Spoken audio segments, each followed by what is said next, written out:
Welcome to Rogue Ones. We are a Star Wars fantasy podcast for all things sci-fi and fantasy. Today we're going to be talking about the Last Jedi trailer. We're going to be breaking it down and giving you all the hidden secrets and details. Today we have Jem. Hello. And me, Lisa. And we are going to help you understand what's going on. We think. Or try to help you understand what we think is going on. What we think is going on. Yes. I'm going to jump right. I'm not going to start from the beginning of the trailer, but I'm going to jump right into one of the biggest things that I was just like blown away with when I saw this trailer. In about 3 seconds of footage and audio, you literally have the answer to who Rey is. Again, it's not said directly, but it's said indirectly through the use of film language. And what you have is Luke talking to Rey. It goes dark. Then you hear Rey's theme tune. And then you see Leia. And then you hear Leia saying, "You're my only hope." And it's not new Leia saying this. This is Leia from the original trilogy, like the very first episode of A New Hope, where she's saying to Obi Wan Kenobi, she's in dire need of help, and she is saying to Obi Wan Kenobi, "You're my only hope. Help me, Obi Wan Kenobi. You're my only hope." And then the fact that this is connected directly to Rey's theme tune I was just like, wow, this is the sign that she's a Kenobi, and it's their little secret input. And what even solidifies this even further is that you then have Kylo Ren's theme tune play, and then you have Darth Vader from the original trilogy breathing, and that's connecting Kylo to Darth Vader. And then you have Obi-Wan talking about how Vader was seduced by the dark side. Again, this is what's happening with Kylo. So what you have in the space of, I'd say about maybe 5 seconds maximum, is a really clear visual, audio clue, which is suggesting that these two characters are connected to their grandfathers. And obviously Rey's grandfather seems to be Obi Wan Kenobi, and Kylo's grandfather, obviously we all know, is Darth Vader. And they're making this clear connection with the film language itself. And I always said you can explain so much in like 3 seconds of film. So much can be expressed within about even a minute or a couple of seconds, and I feel they've done it here. What do you say? Light.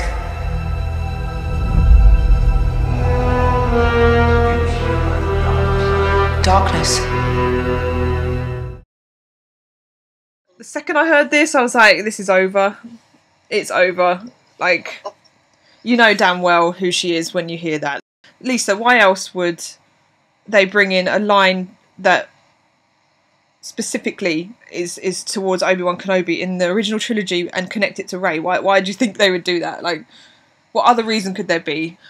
Well, I'm on board with you, on the same page, that Rey is a Kenobi. And to me it makes sense, the Rey's theme.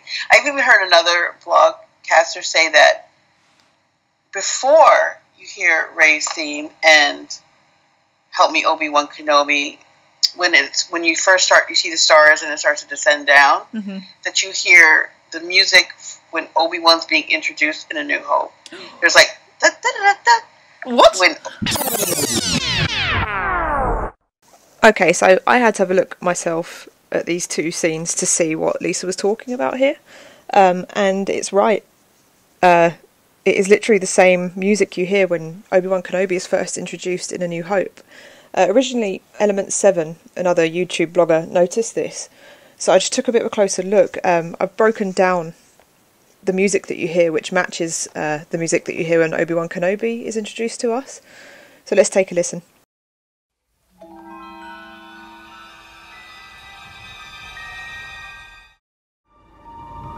Obi-Wan. So as you can hear, it's the same set of notes. And then even more interestingly, the harp notes you hear when you first meet Obi-Wan Kenobi, they do actually play just before you meet Rey in the Last Jedi trailer, or the first moment you see her.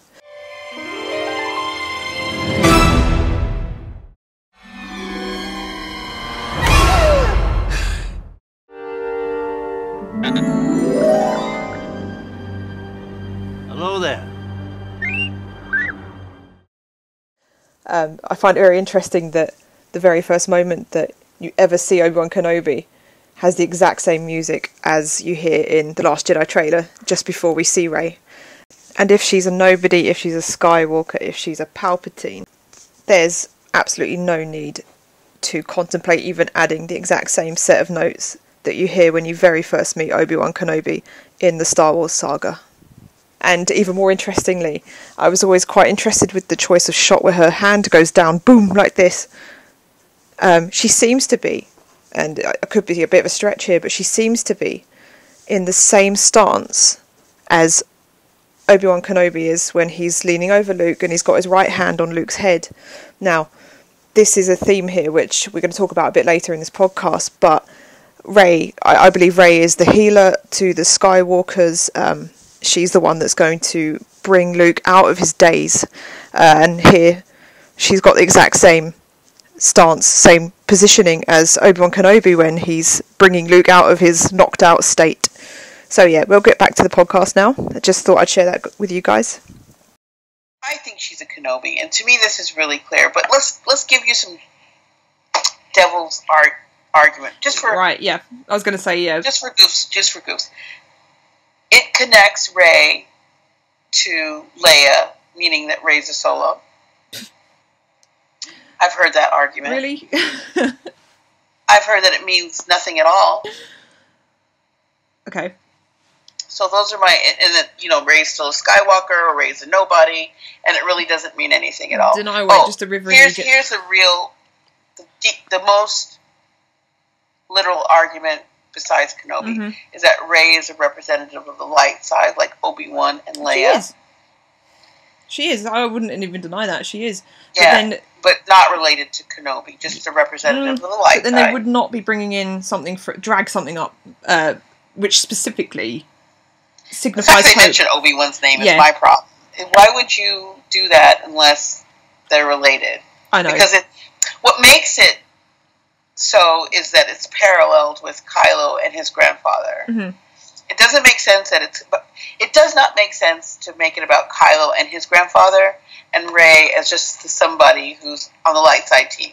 Yeah, it can't be. And like I said, the main reason why I believe that it's not saying that she's just on the light side is because Rey represents hope. In this, since December, I have been arguing since I blew in the face that Rey represents hope to the Skywalker family. And this is because she is a Kenobi. Obviously, I've always felt that. Why would, when the Skywalkers are in like complete dire need of trouble, why would a random be the one called to help them? In this saga, in Star Wars saga, it's always been a Kenobi that gets them on the quest or tries to bring them back to the light or is their greatest connection. Why would a random be called to fill this role? I don't believe that is what is happening. The reason why she's called at this point in time is because they are in dire need of help. Kylo is in the dark side. Luke is lost. Leia is desperate.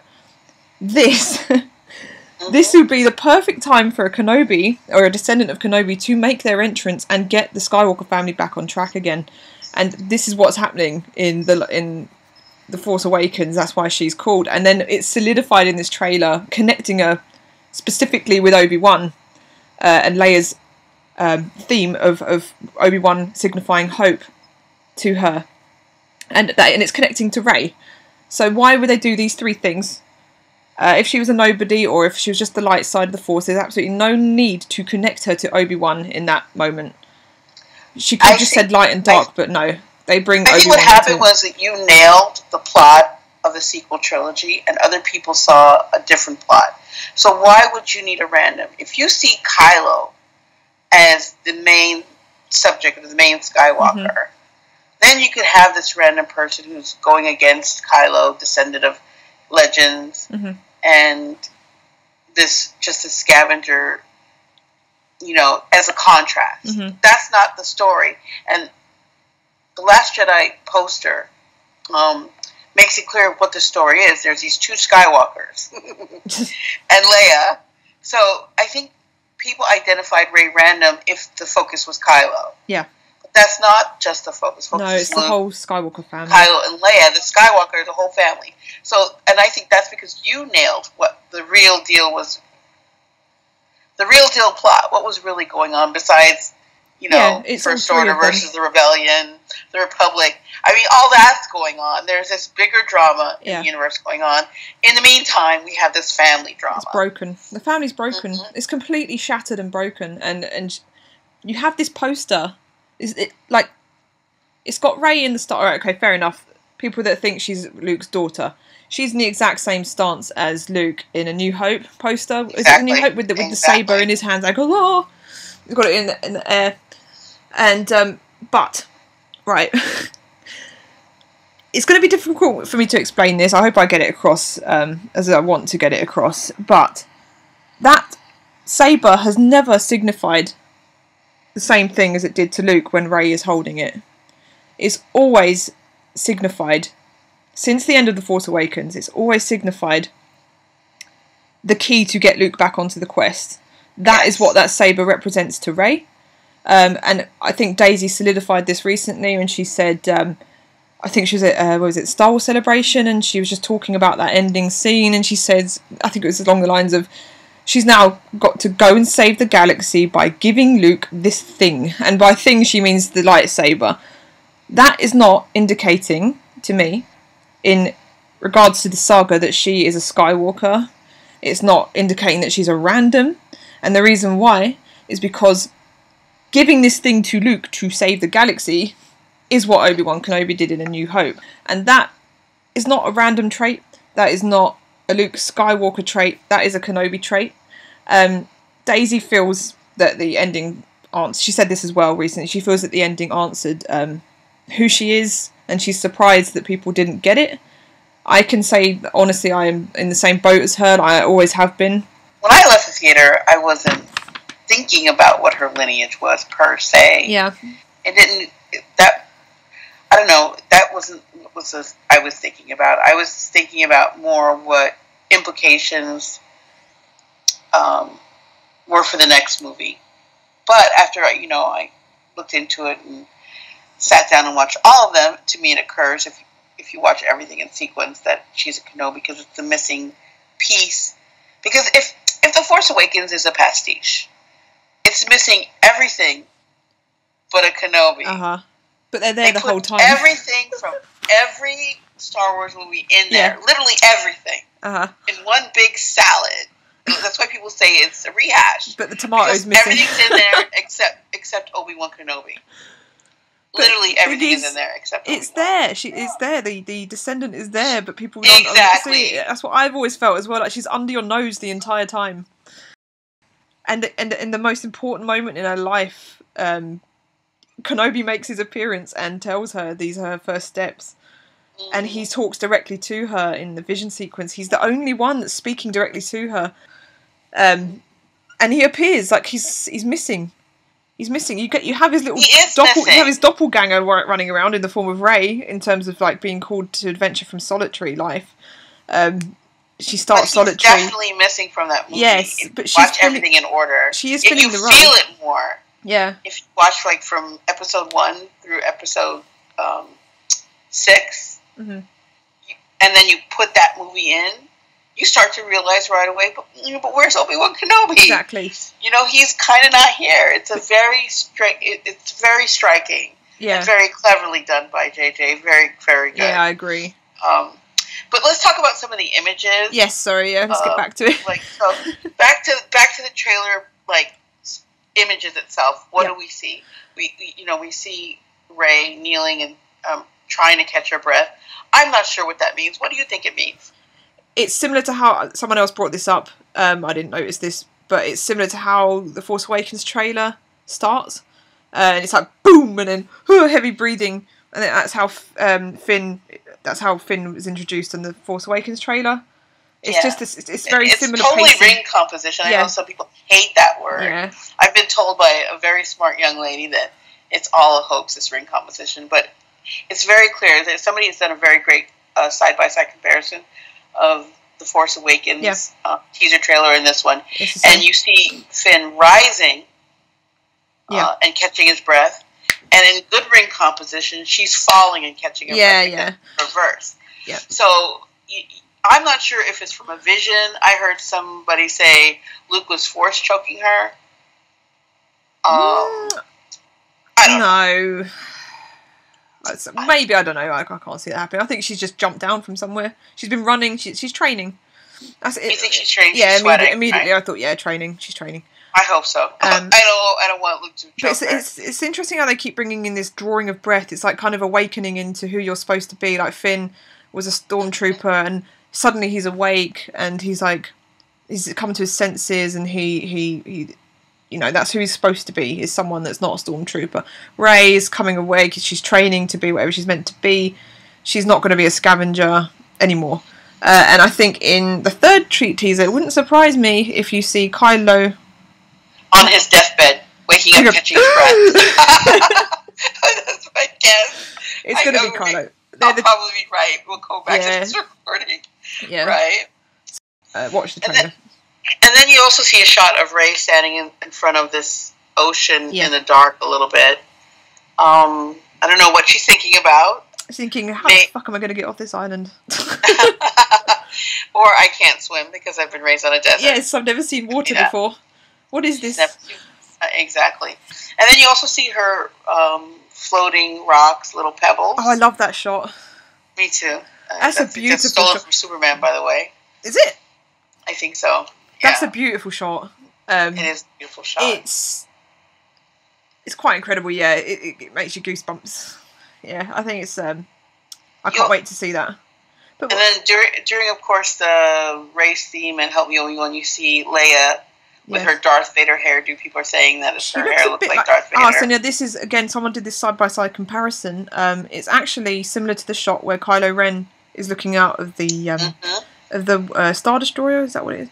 And but I noticed it was Starkiller Base was being and the camera's moving in slowly, panning in slowly. It's the same shot. They are literally copying the trailer, and I don't think she's meant to look like Darth Vader. She does. I think she's supposed to look more like Kylo Ren to make the connection of her son and her saying, "I need help," to Rey. Basically, I need you're my only hope to save my son.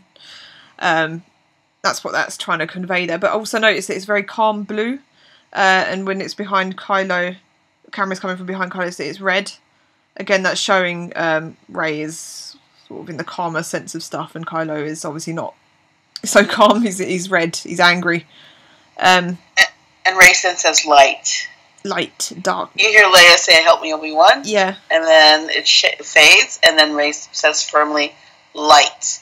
And then, of course, we see Kylo Ren's mask crushed with glass. Please tell me what that means. See, some people think... right, so it could be two things here. Originally, I thought, okay, this is a vision because... And the reason why I say it's a vision is because the light in the back is what is on... what you see in the corridor where Obi Wan Kenobi fought Darth Vader originally. And... the context, immediately I thought, okay, so this is probably a vision Rey's having, or it could be a vision that Kylo's having of a smashed mask, because of that background. But then I'm not sure if these lights are also in Kylo's where Kylo sleeps. They could be. I don't know. Maybe that panel is throughout Star Wars. You see it on in Rogue One. They use it for the Death Star. And, of course, in The New Hope, you see it for the Death Star. So it's throughout. That paneling is throughout. I do believe that paneling was used in Starkiller Base also. Right. I'm going to have to go back and watch The Force Awakens to check it out. Yeah, so, I mean, it could be just smashed. Kylo smashes a mirror and smashes his helmet. Do you think the glass is a mirror? He was looking at himself with a scar? Could be, yeah. It could be, or he's just... And he hates the way he looks with his scar. What people are missing... Everybody says he looks really sexy. Yeah, maybe. What people are missing here is that there's quite a few separate things going on in this one little line that's being said here. There's like 2 different things going on, 3 different themes going on. And I think people are missing the connections and stuff. There's the dialogue Rey saying, "I see light, I see dark." And then you have... darkness. Yeah, dark, light, darkness. And then you have Yoda coming into it saying, it surrounds us and binds us. Yoda is not connected to when you hear Rey's theme or Kylo's theme. No. It's two different things going on here. Look, just real quick. Yoda starts to say that when you see the books on the shelf in the tree. Yep. So Yoda has always kind of represented the Force. Yes. John Williams wrote a song called Yoda and the Force. Yes. That speech that he gives in Empire Strikes Back to Luke about how it surrounds us, binds us. Yeah. It's, I think, one of the most beautiful speeches in all of Star Wars. So he has nothing. It's not that. It's completely separate from what's going on between. It is. You know, he literally is representing the Force and the knowledge of the Jedi. Yeah, and what Rey's saying about light and dark as well. Yes. But what also is drawn to attention when she's saying light and dark is, and then you get Kylo's smashed helmet is the broken man, and then it's connected to her representing hope and having to fix. I mean, she's a scavenger. She scavenges broken parts. She puts them together. She fixes them, and that's what she needs to do with the Skywalker family. There's definitely several different things going on. This little moment here, it's just incredible. This whole little 10-second, 5-second moment is just like so much going on in relation to the plot, I think, of Episode 8 and who she is and what the plot is going to be, like bringing balance to the Force. And then you see a gloved hand touch a charred book with a Jedi symbol on it. Yeah. Some very astute person said, yeah, that book already looks burnt on the edges. So I don't know what happened, where the book is from. Maybe it was Temple or Luke's Academy. He saved it from there or something. Not Academy, I know people don't like that word. Where Luke was training the other Jedi up. Maybe when that got burnt down, the book came from there. He had it there and he was teaching them. Could be. Yeah. And then we see an image of Luke training Rey. And everyone thought that was Yoda sitting on the rock, but it's not. That's been... No. And he says it's so much bigger. Okay, and people are like, "What? It's so much bigger."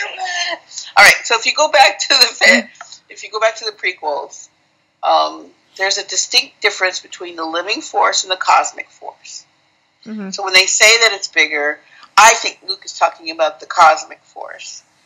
George Lucas explains this. Anybody can go look up George's. Just Google cosmic Force versus the living Force, and he'll explain that the living Force is what is the energy, as Yoda says, that all living things give off. So when we're on Earth, plants give off force, people give off force, everything that's living. But then there's a greater force, the cosmic force that's out in the universe. So I think that's what he's talking about when he says it's so much bigger. And how we connect to our destinies is through the cosmic force. Yeah. Which is what Rey's trying to do. Yeah. And then we see this battle on the salt planet with the little red things and the AT-ATs, and I'm not into the war part. It looks very Phantom Menace-y. It reminded me of the pod race. Pod racers. Sorry about that noise. Yeah, it puts me off a little bit. It looks slightly unfinished. I say the effects look slightly unfinished. They're not so slick as they should be at the moment, and it could be that. I think they might still be working on it. I hope so. I think that's Finn training. When the thing hits the floor, that's Finn in there. I think he's training to fly, because I think that's where his story's going, isn't it? He's not going to fly. You think he's going to fly? Yeah. I heard that he wasn't going to fly. These are the rumors I heard. I don't know. But look, who else would fall in there? Isn't his plot going to be sort of based around the Resistance now? Yeah, but I think his is on a separate path. I don't think he's going to be drawing those red lines in a... He's going to be infiltrating something on... What is that possibly planet? Later in the story. That the might gambling planet. We don't have a name for it yet. Do we? Crate? I don't know. No, I think Crate is a salt planet. I'm not sure. Yeah, I don't think the trailer is revealing anything past midway through the actual film itself. So I think all the shots we're seeing is stuff from before Act or the end of Act 2. I don't think they're showing you anything from Act 3. There's not much of Finn in the trailer. I know a lot of people complained about that. There wouldn't be though, because it's a continuation from what we've seen in The Force Awakens, and it ends on a cliffhanger where he's in a coma basically. So you're not going to see him suddenly wake up, and they're going to ruin that surprise. and the people that can read Arabesh, the letters, the Star Wars letters, say that on his what do they call this thing that he's in? Something chain. I don't know. Some kind of back thing. Yeah. I don't know. That he's stable. So that's the little hint about. Okay. Well, yeah. So about Finn, he's stable. He's going to be okay. Yeah. And then we have Poe running with BB8. BB8 looks so serious, by the way. If you compare the side-by-side shot of BB8 tripping over Jakku, compared to this, where BB-8's panicked in this, it's some serious stuff going down. His head is down. He's running. He's getting the hell out of Dodge. Out of there. That's all I have to say. It's so cute. Yeah. That he's so serious. So something really serious is going on just by reading BB-8's body language. And then we see Poe's ship blow up, which is a repeat of also the Force Awakens trailer. And then there's a Millennium Falcon being chased by 2 TIE fighters. Yep. We don't know who's flying. Could be Rey, that's like Chewbacca, could be maybe Kylo. We don't know. We don't know yet. But they're probably escaping from Act 2 at that point. And of course, the 2 money shots at the end, which is Rey running with her lightsaber really fast towards something. And of course, Kylo makes his grand appearance. With his scar, so it's definitely not the past. I know people were saying, his scar's moved. I think Rian Johnson confirmed recently that he moved it because it looked goofy going across his nose. I was just reading it. Yeah. And there's something burning in the back. Now, where's Kylo? That's what we want to know. Where are you, Kylo? You've met Rey. He's fine. He's hunting Rey down. I think. Is he still mad? I think, Is he mad? I think he's mad. There is Matt, he's angry, but I don't think that's going to last. Again, I know people think they're just going to be enemies and it's never going to change or anything like that. Of course it is going to change. There's no reason for them both to be on the poster and Rey being the guiding light for these two if he's going to stay a villain, people. Kylo Ren is the last Skywalker in this thing. You honestly think he's going to stay bad? Sorry, okay, right. That rant's done now. But No, I know people, and see, here's the thing about ring composition. He is on a reverse of Anakin, not Darth Vader, of Anakin. Yep. And rumors say that, the rumors I hear, I've heard 2 rumors. One, that he was in a back tank, but I think that's not true. But that he starts this laying down on a bed. He's still injured from Rey kicking his butt on Starkiller Base. Yeah. Which would be reversed because if you think about Anakin and Padme, they ended Episode 3 both laying down on a bed. Of course, Padme dying and Darth Vader rising. So you would think he is on the reverse path of Anakin. Oh, yeah, I've always felt there was a reversal going on. I'm Star Wars fan don't get this. I don't know how they don't get that. I'm going to save it for another podcast, that one, because it's a long explanation. So do you think he's burning the tree down again? I don't know, there's something burning. You can't tell. It's raining, I think, in his shot. It's burning. There's fire behind. There's light behind his head. But do you see rain there? Is that rain in the shot? Or is that just burn? Is that ash? I don't know. I can't tell. There's something deeper going on here, man. But I can't go into it now. It's saved for another. And then we also see Luke in R2-D2 and the Jedi Temple that he built burning. But then it can't be from... Unless it's a vision again... But it can't be from the same thing because he's got the scar. It can't be from the same time frame because he's got the scar on his face. But it could be a vision. But you also see Phasma inside the Rebel base. Yeah, what is Phasma doing there? It's separate. Phasma is inside the Rebel base where Poe and BB-8 are. Luke is in front of a burning temple. Yeah. But Kylo's also in something front of burning. I don't know what it is, but a lot of things. But he's often represented. Again, he's often represented with red and fire, and Rey is always represented with blue. And in those 2 shots, you kind of see the blue behind her. But then you get, in the final shot is Luke standing in silhouette at the opening of a cave at Act 2, where he says, "It's time for the Jedi to end."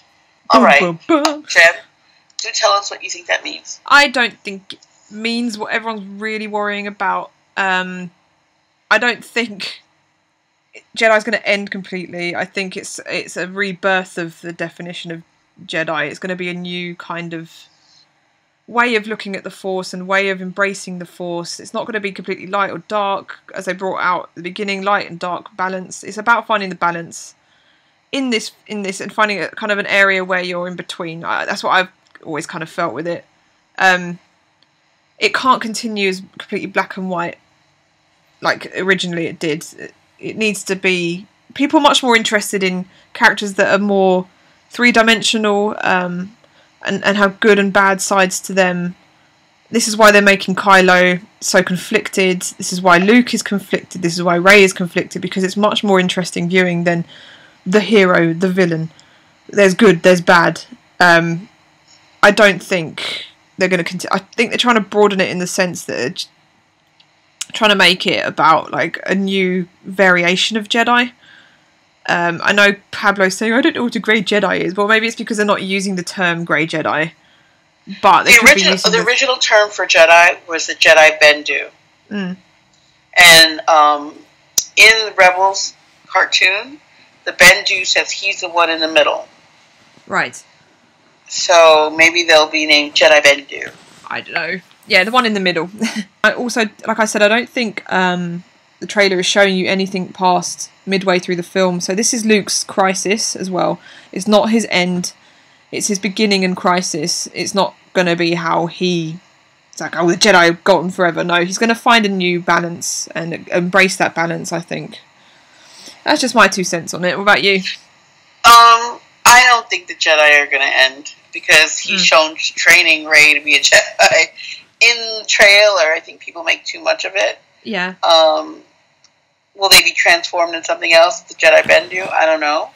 I don't know how it's going to work out. Yeah. But I know that in the beginning of The Force Awakens, Lor Santeca says, without the Jedi, there can be no balance. He says that. So either Lor Santeca is a liar, true. or Luke is a liar. One of the two. It could just be about finding the balance between the two. Also, and he says, the one truth that I know is that Jedi must end. And Lor Santeca says to Kylo in The Force Awakens, you cannot deny the truth that is your family. So you have these two, you have Luke in direct contradiction to his own friend. Lor and Luke are old friends who've traveled the galaxy together, by the way. Yep. That's how they know each other. So there's something up with that. I find that a little fishy. Yeah. That he's contradicting his own friend on 2 levels. It's a crisis. Like I said, it's just having a crisis. But I just remembered something that Snoke says. He says, if you find Skywalker, then the new Jedi will rise. He says, exactly. So it's a new type of Jedi. I think, so if Luke reunites or Luke comes back, it's going to bring with him a new generation of Jedi, but a different kind. I think he means a different kind, which is much more deadly, maybe, and much stronger, can defeat the darkness. But again, I still think there's going to be an element of balance there, but maybe not between Snoke and everything like that. I think the balance is going to be found within the 2 main characters, and that's Kylo and Rey. They need to find balance. That you have to embrace the dark side as well as the light. One last thing to add, because Rebels they also premiered a new Rebels trailer for season 4 at Star Wars Celebration, and very key to what Hera was saying was this began with a lost boy and a broken girl. Oh. And I think, look, people, if that doesn't knock you over your head to give you hints about what the sequel trilogy is about, because they always give you a little bit of hint in Rebels what the sequel trilogy is about. I think Rey is a lost child. Yeah. She says she's lost. And Ezra is the lost boy. His parents were murdered in Rebels. So I think when we get down to what her story is about, I don't think she's from Jakku. No. I think she's a lost child. And I think Kylo is a broken boy the way Sabine is a broken girl. And Sabine is a broken girl because her family rejects her because she's got this talent for building weapons, and she builds a weapon for the Empire. She refuses to build a weapon for the Empire, and her family gets really mad at her, and then she runs away. So there's this family issue, and that's why she's broken. Yeah. So I think that's a direct parallel to Kylo and Rey. Yeah. So. Oh, and also, I remember a very long time ago, there was a someone said these are 3 lost souls. They're called That's right. Kylo, Rey and Finn, the 3 lost souls. Mm-hmm. I think that's what it was. Yeah. So again, that would solidify that. I can't remember who said it though. Off the top of my head. Sorry, guys. All right. Well, that's it for today. Yep. We will be having more podcasts. If you liked our podcast, please subscribe to our channel to get all our updates. We'll be having a complete breakdown of Star Wars Celebration and all the other new spoilers and topics that do come up. Yep. Will do. Right. Thank you, guys. Thank you. Have a great day. Bye. Bye-bye.